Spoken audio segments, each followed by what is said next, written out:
చూద్దామా? పర్ణిక పడుకునే ఉంది అది, పడుకుని పోయి ఉందా? నిజమా? నిజం. డిస్టర్బ్ చేయకండి.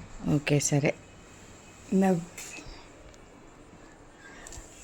డిస్టర్బ్ చేయొద్దా?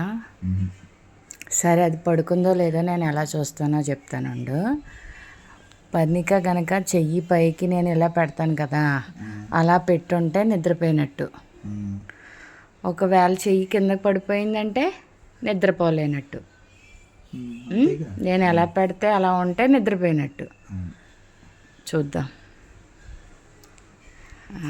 పడుకుని పోయిందండి. డిస్టర్బ్ చేస్తున్నారు మీరు అనవసరంగా పర్ణికని. నిద్రపోయింది కాబట్టి చెయ్యి ఇలా పైకి ఉంది.